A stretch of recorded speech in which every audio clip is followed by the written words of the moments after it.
बिस्मिल्लाहिर्रहमानिर्रहीम, अस्सलाम वालेकुम नाज़रीन। पाक फ़ौज कई बार कह चुकी है कि वो मुल्की सियासत से दूर है और उनको सियासी मामलात से दूर रखा जाए, लेकिन हमारे सियासतदान फ़ौज को किसी न किसी तरह मुल्की सियासत का हिस्सा बना लेते हैं। एहसन इकबाल साहब ने अमरीकी नशियाती इदारे को एक इंटरव्यू दिया और कहा कि फ़ौज और PTI में बातचीत हो तो हुकूमत को कोई परेशानी नहीं है। फ़ौज ने सियासत से अलहदा रहने का फ़ैसला किया है, इसलिए हम फ़ौज को सियासत में मुलव्वस नहीं करना चाहते।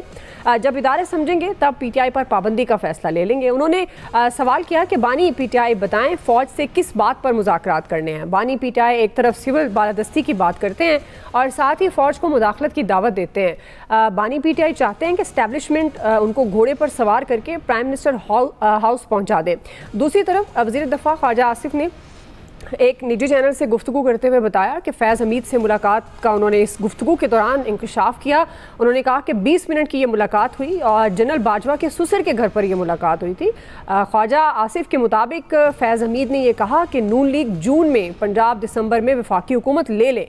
गुफ्तगू के दौरान वज़ीर दिफ़ा ने जनरल बाजवा को तौसीह दिलाने का भी इकरार किया। उन्होंने मज़ीद बताया कि फैज़ हमीद ने कहा था कि वो बानी PTI से तंग आ गए हैं और बानी PTI एक्सपोज हो गए हैं। पाकिस्तान तो क्या दुनिया में कोई एक आदमी बता दें जो उन पर एतबार करता हो। नाज़रीन, हम इस पर बात करेंगे। इस तरह बयानात मुल्की सियासत में हिजानी कैफियत पैदा करते हैं और सियासी पॉइंट स्कोरिंग का सबब भी बनते हैं। इसी मुनासबत से आज का पहला बड़ा सवाल, ख्वाजा आसिफ के इंकशाफात से क्या नून लीग की सियासत को नुकसान पहुंचेगा? पैनल का तारुफ करवा दूं। प्रोग्राम में मेरे साथ हैं अयाज खान साहब, आमिर इलियास राना साहब, फैसल हुसैन साहब, नवीद हुसैन साहब और मोहम्मद रियाज साहब। आप सबको खुश आमदीद कहूँगी। नवीद साहब, आपसे आगाज़ कर रही हूँ।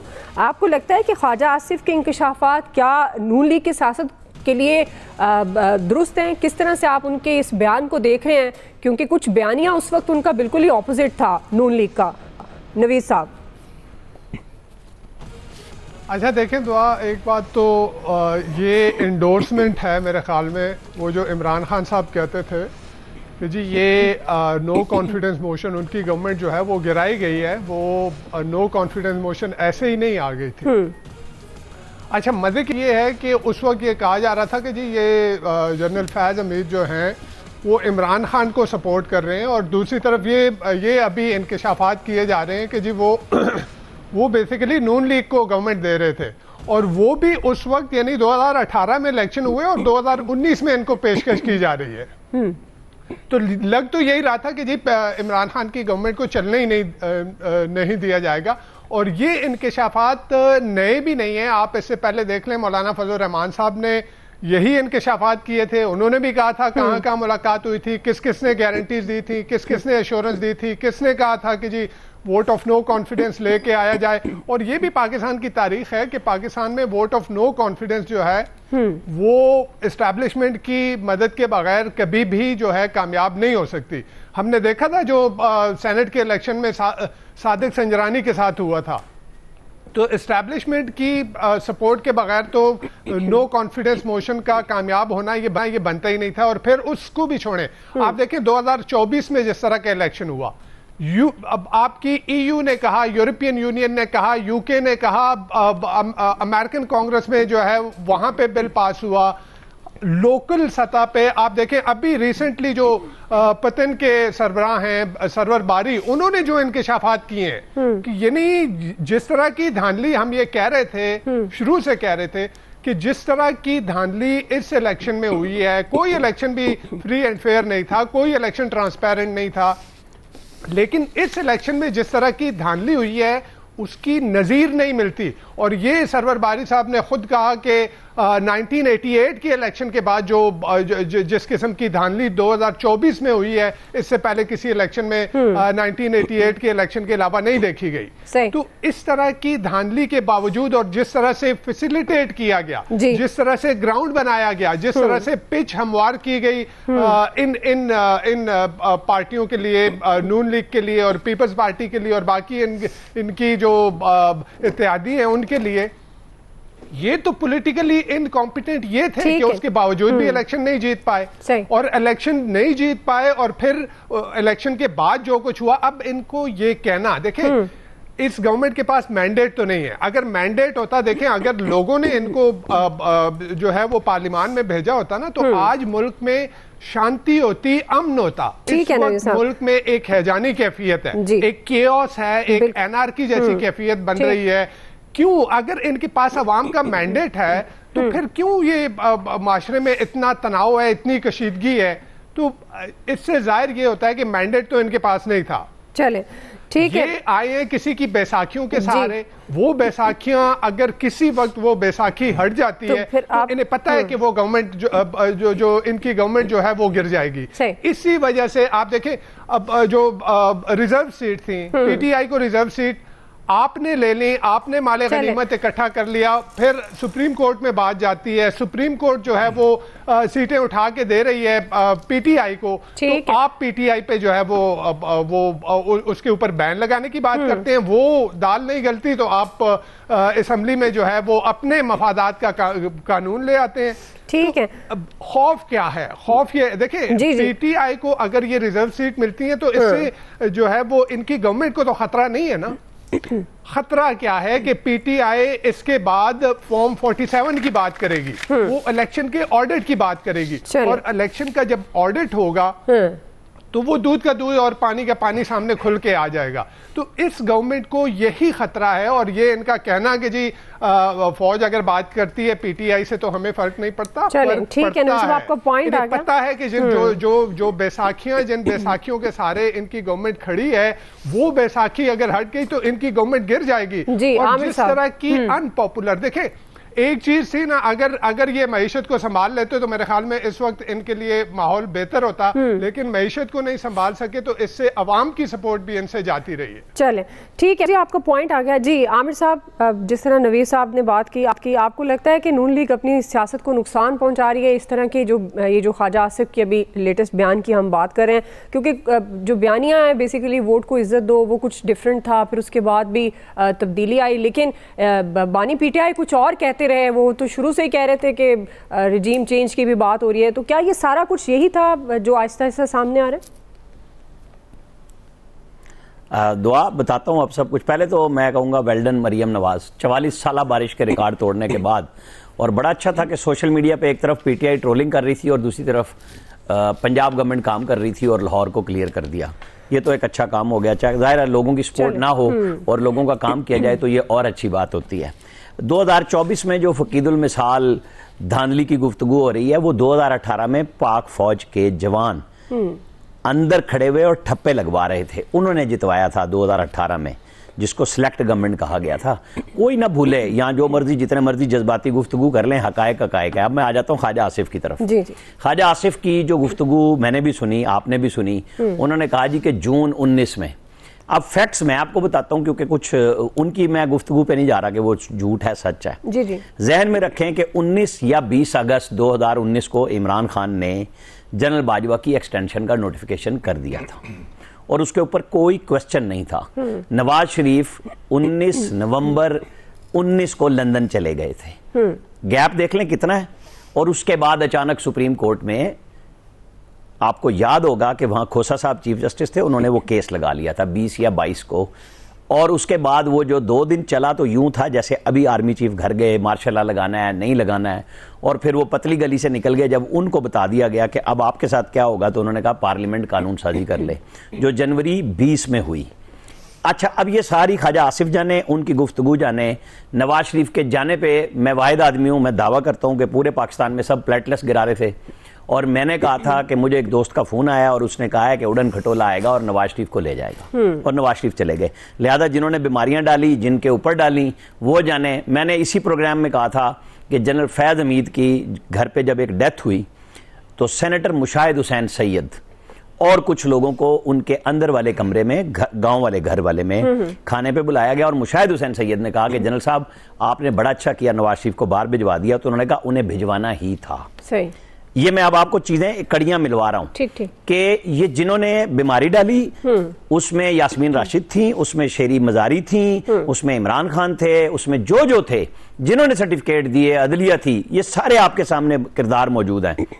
हम वो थे जो रिपोर्टिंग कर रहे थे कि फैक्ट्स क्या हैं और हमें क्या बताए जा रहे हैं, जो साबित भी हुए। अब कौन सा सियासतदान कब फौज से निकला है वो अपनी अपनी डुगडुगी बजा रहे हैं। कभी वोट के इज्जत की बात होती है और कभी कहते हैं कि इनसे मैंने, इमरान खान साहब कहते हैं मैंने इनसे मौसम का हाल पूछना है, लेकिन मैं चूंकि पब्लिक के वोटर का हूं, मैं बात फौज से करूंगा और महमूद खान मेरा नुमाइंदा होगा। तो वो आप और हम नुमाइंदों की गुफ्तगू भी देख लेंगे जब चंद दिनों में हो जाएगी। जवाब तो साथ साथ आ रहे हैं ना, लिहाजा इस हमाम में सब एक जैसे हैं।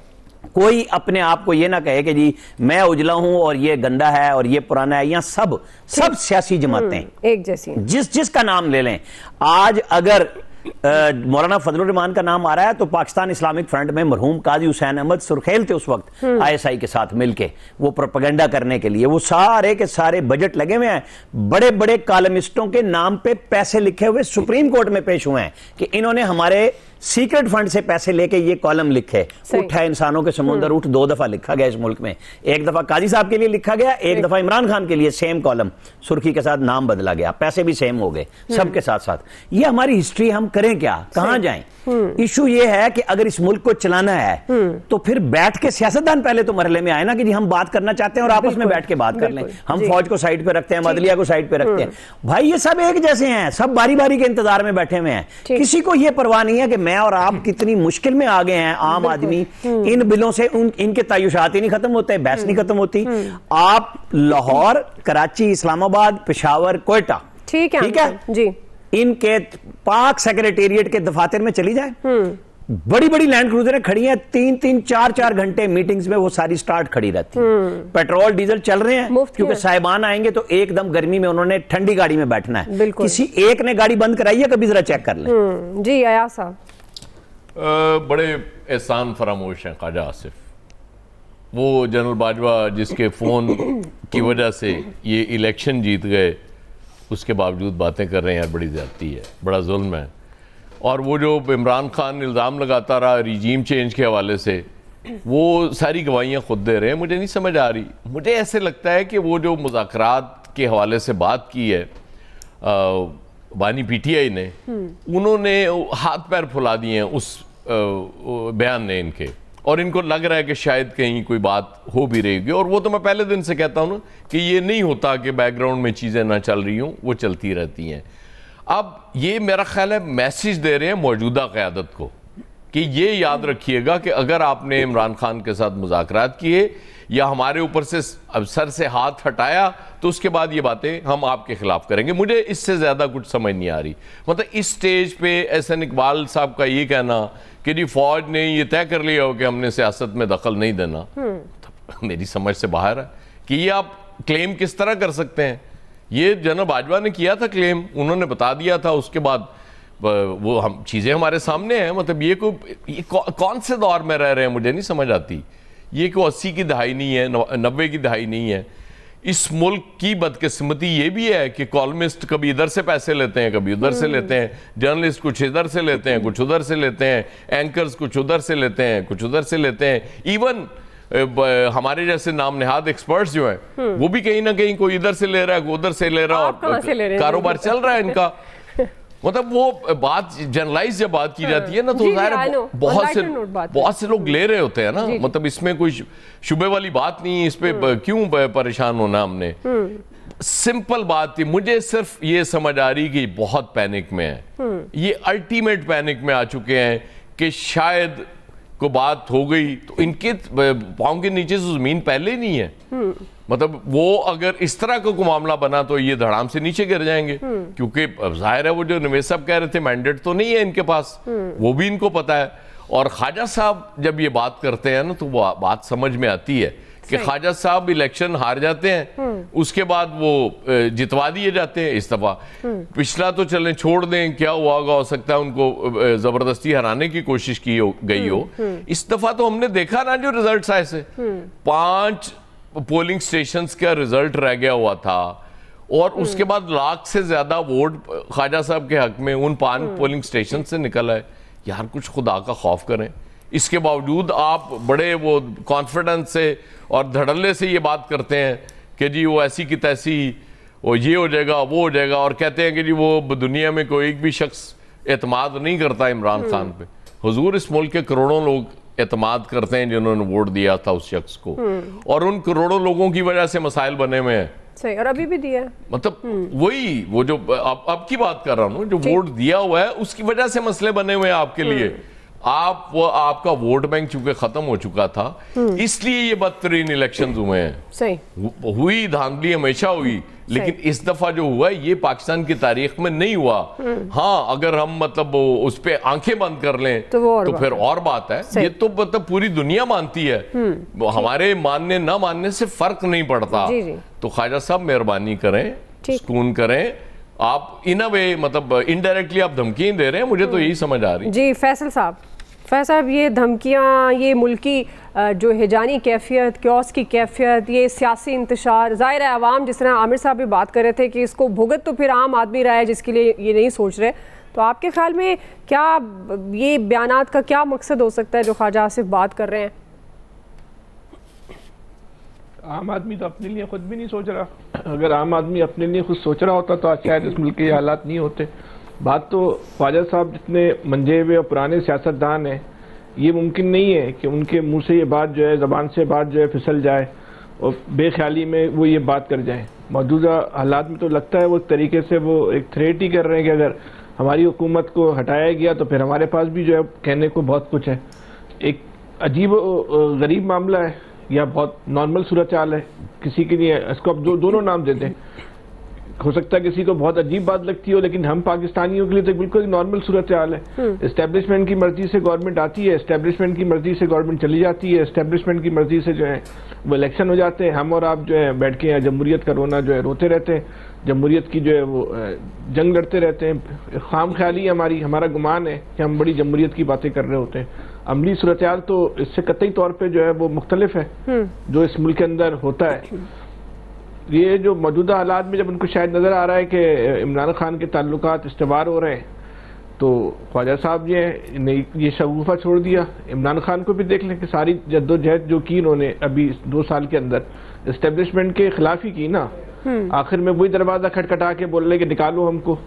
जब दरवाज़ा खटखटा के निकलवाना था तो भाई फिर लड़ने की क्या ज़रूरत थी, उनसे नाराज़ होने की क्या ज़रूरत थी? पहले दिन से अपने ताल्लुकात को जो है वो इस्तेवार रखते। ये यहाँ तक जो है वो नौबत ही नहीं आती, ये सूरत हाल ही नहीं होती। बहरहाल इसी तरह जो है वो सूरत हाल है, होना कुछ भी नहीं है। जैसा माजी में हुआ है मुस्तकबिल में भी मनोवन ऐसे ही होना है। चाहे वो नून लीग आ जाएगी या तहरीक इंसाफ आ जाएगी, तहरीक इंसाफ आ जाएगी, नून लीग कह रही होगी कि एस्टेब्लिशमेंट की मोहब्बत से या साजिश से या कोशिशों से तहरीक इंसाफ आ गई है। ये हुकूमत चली जाएगी तो यही कह रहे होंगे कि हमारे खिलाफ साजिश हो गई। ये 70 साल से होता आ रहा है और आइंदा 70 साल तक भी तो इसमें कोई तब्दील होता हुआ जो है ना नजर नहीं आ रहा। इस वक्त तो अगर इनको संजीदा है भाई हुकूमत रहे ना रहे, भाई बिजली का बिल का मसला करवा दो, वो बड़ा खतरनाक हुआ भाई, उस पर जो है हुकूमत जो है वो बात करने को तैयार ही नहीं है। बिल भी लेके आ रहे हैं तो तहरीक इंसाफ को कैसे दबाना है, आजाद उम्मीदवारों को, और बिल लेके आए हैं बिजली के बिल के मसले को कैसे हल करना है, उस पर जो है कोई बात ही नहीं कर रहे। क्यों नहीं कर रहे? इस मुल्क में सबसे जो हकीर चीज है ना इस मुल्क के अवाम है। इस पूरी जमहूरियत में इस अवाम का कोई रोल ही नहीं रहा। यहाँ जमहूरियत भी जो है ना डिक्टेटरशिप की एक नई शक्ल को यहाँ जमहूरियत जो है ना वो कहा जाता है। कौम का रोल ही नहीं है कि वो वोट डालें या नहीं डालें, कोई फर्क नहीं पड़ता। नोटिफिकेशन निकाल के आप किसी को भी मुंतखब करवा दें। देख लें कराची के अंदर हो गया, लाहौर में तो फिर नंबर 2 वाला ही जीता है ना, 10-20-25 हज़ार वोटों का फर्क होगा ना। कराची की तो मामला बिल्कुल ही अलग था। 8 में 9 नंबर वाला जो है ना वो फाते बन के जो है वो बोल रहा है मैं फाते हूँ, बाकी जो लोग थे वो शक्ल दिख रहे हैं। हुआ क्या है? सही, बहरहाल चलता रहेगा जी। परेशान होने की जरूरत नहीं है, हमें आदी हो जाना चाहिए। सही है इलियास साहब। देखिए ये जो सियासी सूरत हाल है इसमें ऐसी हैजानी और गैर यकीनी की सूरत हाल है कि इनको पाकिस्तान मुस्लिम लीग नून की गवर्नमेंट है और इत्तेहादी जमातों की, इत्तेहादी जमातें तो बैठ कर साइड पर मज़े कर रही हैं वो, क्योंकि लेकिन इनको ऐसी गैर यकीनी सूरत हाल है कि इनको पता नहीं है कि इनकी गवर्नमेंट को कुछ हो ना जाए, इनकी गवर्नमेंट छीन ना ली जाए। तो इस सूरत हाल की वजह से ये इस तरह के बयानात दे के ताकि कोई इस तरह बराबर विन विन सिचुएशन और इस तरह के करते रहते हैं पॉइंट स्कोरिंग वगैरह। हालांकि इस तरह जो गवर्नमेंट आई है, गवर्नमेंट को चाहिए कि अपना काम करे, लोगों के लिए भलाई के लिए काम, ऐसे प्रोजेक्ट्स लेके आए, अभी बजट लेके आए, लेकिन फिर भी इनको गैर यकीनी सूरत हाल है कि गवर्नमेंट चली ना जाए।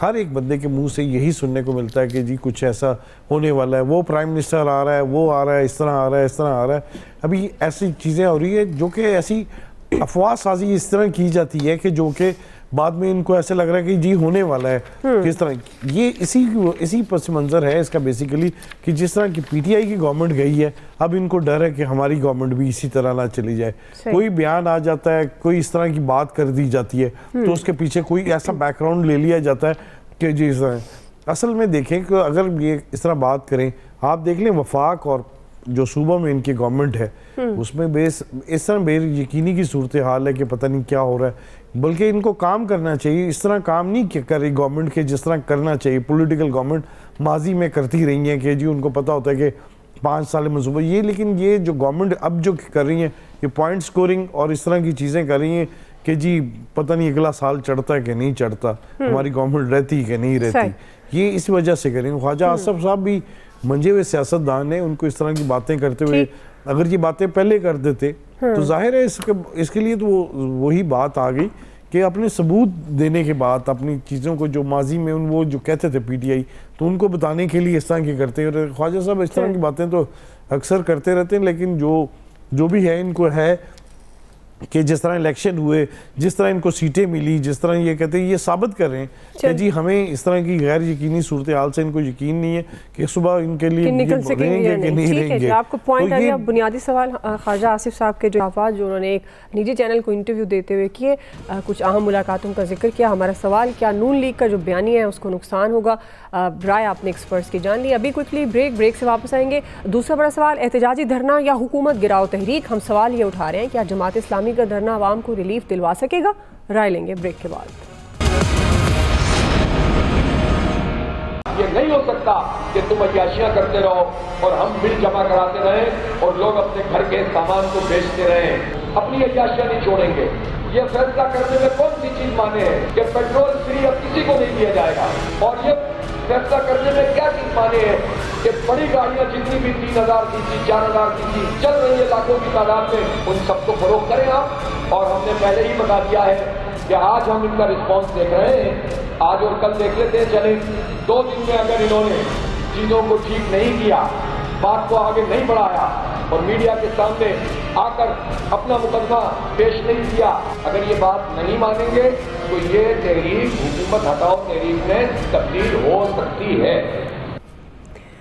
नाज़रीन, अवाम पर टैक्सेस, महंगाई और IPP से मुआहदों के खिलाफ रावलपिंडी में जमात इस्लामी का धरना 7वें रोज़ भी जारी है। हुकूमत और जमात इस्लामी के दरमियान मुज़ाकरात के दौर हो चुके हैं, लेकिन ये मुज़ाकरात किसी मंतकी अंजाम तक नहीं पहुँचे, जिसके बाद जमात इस्लामी ने धरने को हुकूमत हटाओ तहरीक में तब्दील करने का इंदिया दिया है। अमीर जमात इस्लामी ये कह रहे हैं कि मुज़ाकरात का अगला दौर मीडिया के सामने होगा। IPPs के मुआहदे पर जब तक नज़रसानी नहीं होगी धरना ख़त्म नहीं होगा। जब हुकूमती वज़रा अपना फ्री पेट्रोल और बिजली ख़त्म करेंगे, बड़ी गाड़ियाँ छोड़ेंगे और हालात बेहतर होंगे, तब उन्होंने कहा कि ये धरना ख़त्म होगा। उन्होंने मज़ीद कहा कि बिजली की कीमत हर सूरत लागत के मुताबिक करना होगी। अमीर जमात इस्लामी ने हुकूमत को तनबीह करते हुए ये भी कहा कि हम सारे ऑप्शन इस्तेमाल करेंगे, हड़ताल करेंगे, शाहराहों पर भी बैठेंगे, IPPs का मसला हल होने तक ये धरना जारी रखेंगे। रुकावटें डाली गई तो ये तहरीक हुकूमत हटाओ तहरीक में बदल सकती है। उन्होंने कहा कि धरना बढ़ता जा रहा है, हम 25 करोड़ लोगों की उम्मीद को तोड़ नहीं सकते। इसी मुनासिबत से सवाल आमिर साहब आपसे आगाज़ करी हूँ, चूँकि वो कह रहे हैं कि अगर हमारे मुतालबात ना माने गए, जो उन्होंने बताए, और वो तमाम मुतालबात उनके एक आम आदमी से जुड़े हैं, वो कह रहे हैं कि अगर ये सब ना हुआ तो ये फिर जो आखिरी ऑप्शन है धरने का, जो आखिरी प्लान होगा वो हुकूमत गिराओ तहरीक होगा। तो इस सारी सूरत हाल को मद्देनज़र रखते हुए आपको लगता है कि ये धरना कामयाब होगा, आम आदमी को रिलीफ मिलेगा? जो मुतालबात वो रख रहे हैं ज़ाहिर आम आदमी से जुड़े हैं। आमिर साहब देखें, जो अमीर जमात इस्लामी ने प्लान दिया और जिस पे वो धरना देने आए, सब लोग उससे मुत्तफिक है, उसमें कोई शक नहीं है कि हर बंदा तंग है IPPs के ऊपर। और हमारी किसी भी हुकूमत ने बनाने में और उसके बाद रिवाइज करने में अपना वो किरदार अदा नहीं किया जो हुकूमतों को करना चाहिए। आपकी मजबूरियां हैं, आप बिजली पैदा करने के लिए मुआहदे करते हैं, लेकिन उसमें ऐसी शर्तें अगर आप मान लेते हैं जिससे फिर आप खुद भी भाग नहीं सकते, तो फिर लोगों का तो ये हाल होना था। अब इसके ऊपर 2 राय हैं। एक है गौर एजाज साहब जो बातें कह रहे हैं और हम कई दफ़ा कर चुके हैं कि भाई अगर इनके कारखाने लगाने में जो फ्रॉड हुआ है, सबसे पहले तो आप फ्रॉन्जिक वो करा लें तो ये मुआहदे रह नहीं सकते बरकरार। आपने गारंटी ये दी है ना कि हम बिजली आपसे लेंगे, ये गारंटी तो नहीं ना दी कि अगर एक मनसूबा 2 अरब में बना है और वही मनसूबा उतने ही मेगावाट का 10 अरब में लगा है तो फ्रॉड तो साबित हो गया। तो उसका फ्रॉन्जिक होना है और फिर आप उनसे रीनिगोशिएट भी कर सकते हैं कि जिस तरह तो नीयत के ऊपर है ना कि आपने ठीक बिजली लगाई, पैसे बना रहे हैं, हम आपको पैसे देने के लिए पाबंद है। गवर्नमेंट ऑफ पाकिस्तान जो भी गवर्नमेंट होगी उसके अंदर सारी गवर्नमेंट्स आ चुकी हैं, माजी वाली भी और आज की भी, सब इसके दौर से गुजर चुके हैं। अब जैसे गौहर एजाज साहब का हमारी अपनी सवाल में लिखा हुआ है कि जी नई सनतों को दे दी जाए IPP से फालतू, यानी यहां पे भी सनतकार और हुक्मरान जो रीढ़ की हड्डी कहते हैं कि हमारी सनतें एक्सपोर्ट करती हैं, लेकिन अवाम की रीढ़ की हड्डी का गुदा भी निकालने के लिए बैठे हुए सारे के सारे कि नहीं छोड़ेंगे ये रायतें और मनफियत सिर्फ अपनी सनतों के लिए। यहां पे मुतालबा अवाम का रख के जो गुफ्तगू हो रही है, भाई ये बताओ ना जो आप एक्सपोर्ट करते हो उसके जो रिबेट मिलते हैं, आपको जो रियायतें मिलती हैं, उसके बदले में डॉलर कहां है? कोई भी नहीं लेके आता वापस। सबके पास रियायतें मौजूद है, लिहाजा ये फ्रॉन्जिक सबका होना है, सबका होना चाहिए। अब ये हुक्मरान तो नहीं कर रहे, ठीक है ना, जिसपे गौहर एजाज भी कह रहे हैं इसलिए हम सदर के पास जाए और हम सुप्रीम कोर्ट पे जा रहे हैं। मैं तो बार बार कह रहा हूं सुप्रीम कोर्ट सुओ मोटो ले, लेकिन खुद को इससे दूर रखे। आपने ऑडिटर रखने हैं, इंचार्ज रखने हैं, इंटरनेशनल आर्बिट्रेटर इसमें मुकर्रर कराने हैं, तो वो ठीक लोग रखें और वो दिनों में फैसले करें। जी आया साहब, तो अब ये बड़ा नेकी का काम किया है जमात इस्लामी ने, सच्ची बात है। हमारे बड़े इख्तिलाफात रहे हैं हमेशा यूनिवर्सिटी के दौर से, लेकिन यहाँ अजीब मामला है इस मुल्क का, क्योंकि वो पुरम थे। आपको याद होगा कि जब वो उन्होंने चले थे और पहली रात PTI वाले बड़ा सपोर्ट कर रहे थे कि अब क्या कमाल करने जा रहे हैं। आई थिंक वो एक्सपेक्ट कर रहे थे कि ये हमारी तरह ही को जाके मार धाड़ करेंगे और डी चौक में जाने की। मैं समझता हूँ कि ये लीडरशिप इस तरह की होनी चाहिए किसी भी मुल्क में, मतलब अपना एहतजाज भी रिकॉर्ड कर रहे हैं, जब उन्हें लगा कि तसादुम हो जाएगा वहां से वो डी चौक से भी पीछे हट गए और एक ऐसी जगह उन्होंने चुन ली कि ठीक है तसादुम नहीं कर रहे हम, लेकिन हम अपना एहतजाज रिकॉर्ड करा रहे हैं। और वो मतलब उसकी स्ट्रेंथ नजर आ रही है उसके एहतजाज की। बाकी गौहर एजाज साहब वजीर भी रहे, उस वक्त उन्हें ख्याल नहीं आया कि क्या निगरान, क्योंकि ये बिजली का मसला तो PDM की गवर्नमेंट में ही वो बहुत ज़्यादा अहमियत इख्तियार कर गया था। उस दौर में लोगों की चीखें निकल गई थी कि इसने बिल नहीं दिए जाने, लेकिन अब चले उन्हें ख्याल आ गया। वो पहली हद तक, वो बाकी सनतों का तो बाद में मामला है ना, पहली हद तक तो हम 100% उनके साथ हैं कि ये फॉरेंसिक ऑडिट हो, लोगों के बिजली के बिल कम हो और लोग सरवाइव कर सकें। देखें वो कितने लोग हैं जो मीटर कटवा के अपने बच्चों को बिलकता छोड़ेंगे, पॉसिबल नहीं होता। तो मेरे ख्याल में ये अपने शहबाज शरीफ साहब की जो गवर्नमेंट है इसको भी इस पे अभी से गौर कर लेना चाहिए। कुछ नहीं होता यार, अगर उसके सलमान शहबाज के दो उसमें आ जाएंगे तो कोई क्या फर्क पड़ता है। जहाँ इतने लोग हैं कुछ लोगों का भी सोच लें यार, सारी जिंदगी आपने अपना ही सोचना है, अपनी औलादों का ही सोचना है। इस मुल्क के गरीब के वो जो रोता हुआ बच्चा है, खुदा के लिए उसका नाम तो जरूर लेते हैं आप, लेकिन उसके बारे में कोई अमली इकदाम भी कर लें, बड़ी मेहरबानी हो। जी फैसल साहब, ये किरदार जो होता है ना, ये बहुत ताकतवर चीज होती है। हाफिज नईम ने अपने किरदार की वजह से आम आदमी में जो है ना वो इस धरने के लिए ना उम्मीद पैदा कर दी है कि आम आदमी के अंदर तासुर पाया जाता है कि अगर हाफिज नईम बैठा है तो वो कुछ लेकर ही जो है वो उठेगा।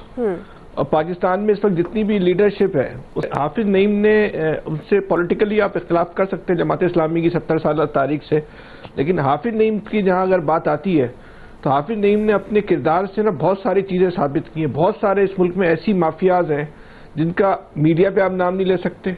हाकिम वक्त भी जो है उन माफिया का नाम लेते हुए डरता है, जिसको हम पाकिस्तान में कहते हैं ना एस्टेब्लिशमेंट बहुत ताकतवर चीज है। एस्टेब्लिशमेंट भी जो है वहां पे निगाह उठा के देखती है। हाफिज नईम ने उन कुव्वतों के सामने भी जो है ना वो आंखों में आंखें डाल के बात की है, उनका गिरबान पकड़ा है। हाफिज नईम ने फिर जो 2024 का जो इलेक्शन हुआ था, जब उसको रेगुलराइज कराने के लिए हाफिज नईम को जाली सीट देने की कोशिश की गई, तो शायद पाकिस्तान का वाहिद आदमी था, जितने भी लोग थे जो घुटनों में गिर के सीटों की भीख मांग रहे थे, इसने मिली हुई सीट को जो है ना वो लात मार दी थी। कि नहीं चाहिए, तुम मुझे इलेक्शन को रेगुलाइज कराने देना चाहते हो तो मैं तुम्हारी हारी भी सीट मुझे नहीं चाहिए। ऐसी मिसाल जो है आपको तलाश करना जो है ना वो बहुत मुश्किल है।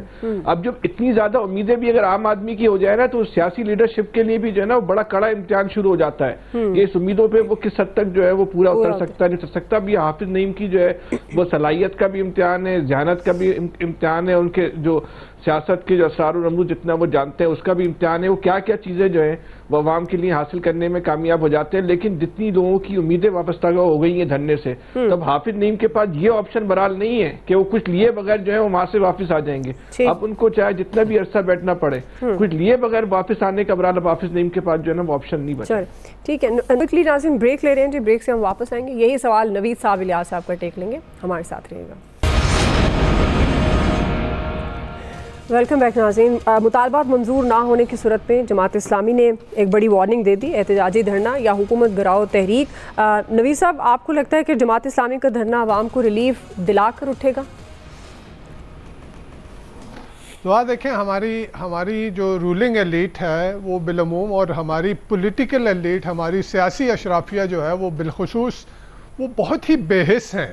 उन्हें अवाम का कोई एहसास नहीं है। देखें, उन अवाम के जिनके वोटों से ये मुंतखब होके आके यहाँ हुक्मरान बनते हैं, वो अवाम जिनके टैक्सों से पैसे लेके, जिनके टैक्सों से ये इनको तनख्वाहें दी जाती हैं, जिन पे ये अयाशियाँ करते हैं, उन अवाम का वो मर रहे हैं।